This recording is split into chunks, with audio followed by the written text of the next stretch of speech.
बिस्मिल्लाहिर्रहमानिर्रहीम बसम मेरा आज का टॉपिक हिकायात सादी रहमतुल्लाह अलैह है।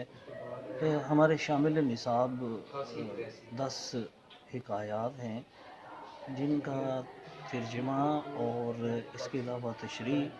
लेकिन असल में इस पे जो सवालात मुमकिन हैं वो हैं कि इसका डिस्कोर्स एनालिसिस क्या है, यानी इसका जो वहाँ से क्या हिकमत या क्या चीज़ जो है उसका मुकम्मल जायज़ा लेना, फ़नी और फ़िक्री जायज़ा लेना, ये सवाल भी हो सकते हैं। इसके नताइज इखलाकी नतीजा है या कोई नतीजा है, वो जो हिकमत, दानिश, खिरद अफरोज़ी, ये तमाम चीज़ें किस तरह अपना रंग दिखलाती हैं, वो इन 10 हिकायतों के अंदर जो है वो बयान किया गया है।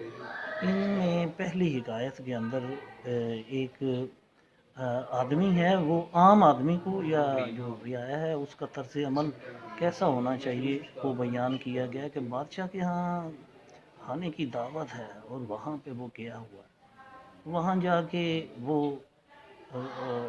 खाने की नशिस्त पर बहुत कम खाना खाता है, और जैसे नशिस्त जो है वो दूसरी होती है वो इबादत की, तो वहाँ वो ज़रूरत से ज़ायद जो है अपनी आदत से ज़ायद दिखलावे की नमाज़ पढ़ता है।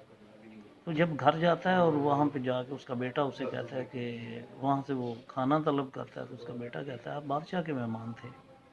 वो कहता है कि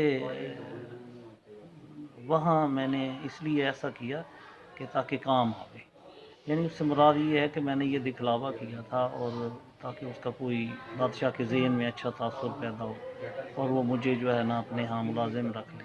वो कहता है कि आप फिर नमाज भी, यानी कि ये दिखलावा और रियाकारी जो है एक आम आदमी के लिए बाहिस इज़्ज़त या तौक़ीर नहीं बनती, बाहिस ज़िल्लत और रुसवाई का बाहिस बनती है।